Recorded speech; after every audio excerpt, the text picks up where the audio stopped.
Hi, welcome to my studio. There have been a number of unusual events occurring here over the course of the last several months, and I felt it was time to talk to you about them. It's going to sound strange, so all I ask is that you reserve judgment until I've had a chance to explain. If you followed me for any length of time, you will know that I have alluded to a visitation from a member of the fairy realm. Now, before you judge me too harshly and decide this is all nonsense, I want you to consider the words of James M. Barrie, who said, "Every time a child says, 'I don't believe in fairies,' there is a little fairy somewhere that falls down dead."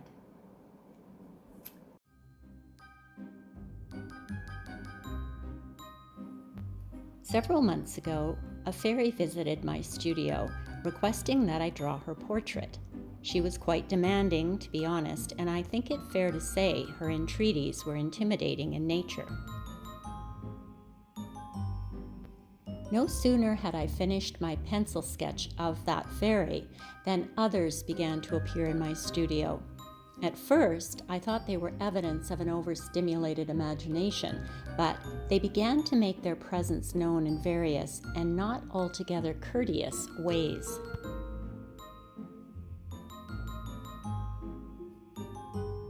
As it turns out, fairies are quite vain, and any chance that their likeness could be captured for others to admire, their words, not mine, was simply too enticing for them to resist. I shouldn't have found this fact surprising, as one only has to do a modicum of research into fairy behavior to discover their overt tendencies towards self-absorption.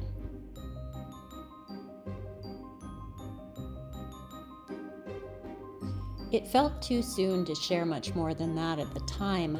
However, as events have been unfolding at rather a rapid pace, it seemed both fitting and prudent to reveal more of the story as it continues to evolve, drawing me toward an uncertain conclusion.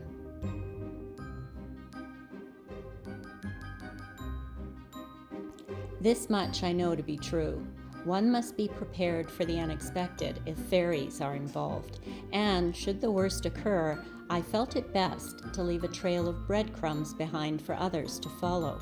At the very least, they may provide some form of explanation, however incomplete they may prove to be.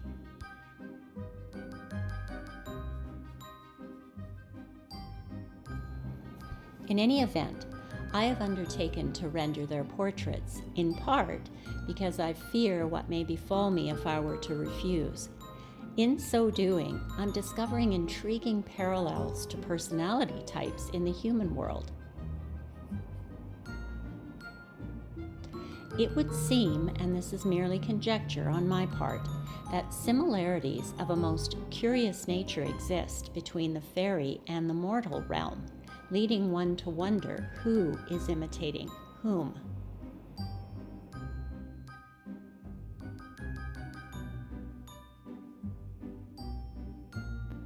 Be that as it may, I will have to leave these musings to others, far more learned than I, to unravel these mysteries. As for me, I'm doing my best to meet the desires of these most demanding creatures. As endearing as they may be, let me assure you, they are also composed of pure mischief. On more than one occasion, I have had to bear the brunt of their devilish sense of humor while attempting to comport myself in as professional a manner as is possible under the circumstances.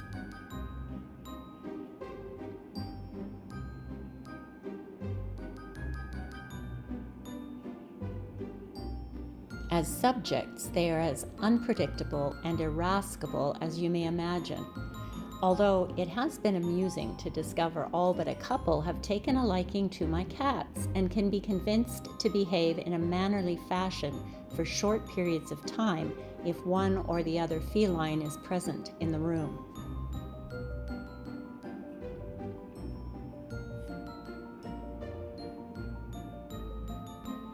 Work continues apace with a steady flow of demands by a variety of members of the Fae streaming through my studio, all seeking to have their portraits painted. Consequently, I've been busily applying my efforts to a new portrait of a feisty character I've come to refer to as Salty. Let me tell you the little I know about her from first-hand experience.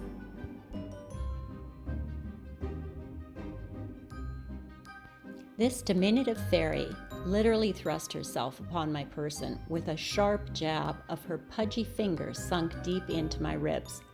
Once she had gained my full attention, and without exhibiting an ounce of contrition, she immediately plunged her hand into an open bag of potato chips she had in her possession. She proceeded to pull out a fistful of the contents and stuff them in her mouth.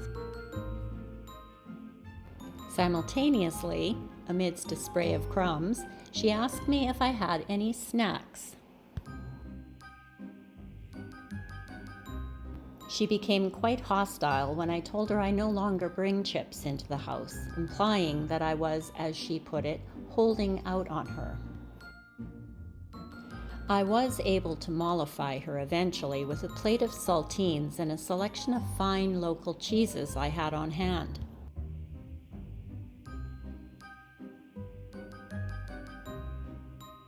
Highly curious by nature, she was constantly snooping in drawers and rummaging through my art supplies, leaving greasy little fingerprints everywhere she went.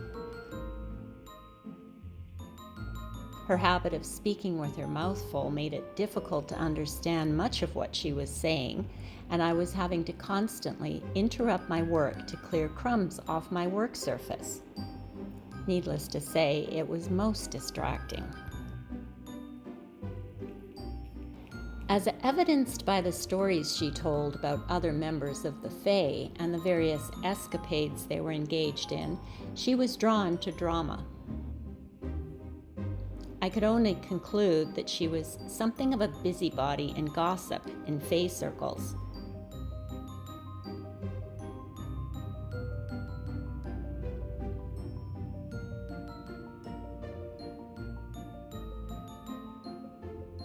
Although I don't usually condone that type of behavior, I will admit to finding her stories entertaining, if not somewhat scandalous. She did prove quite useful in providing information about some of the more circumspect fairy visitors to my studio.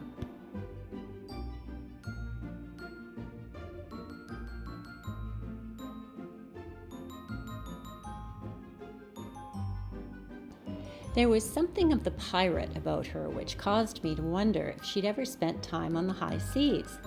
She had next to no filter when it came to sharing what was on her mind, and while I'm no delicate desert flower, even I frequently felt uncomfortable by her habitual use of, shall we say, spicy language.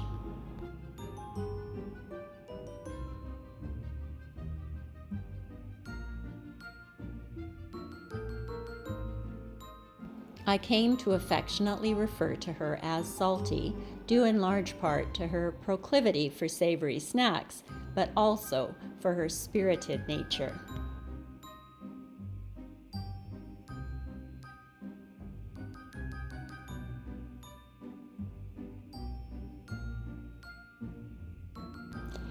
I plan to share my portraits of these fascinating individuals with you as I complete them. I'm not sure what form they will ultimately take, as that is as yet to be determined. However, in discussions with Salty, she has agreed to let me include her likeness in a future publication I'm considering. I'll leave you with this thought to ponder. Perhaps our encounters with members of the Fae are less a fantasy and more a matter of remembering an undeniable truth we once knew when we were children.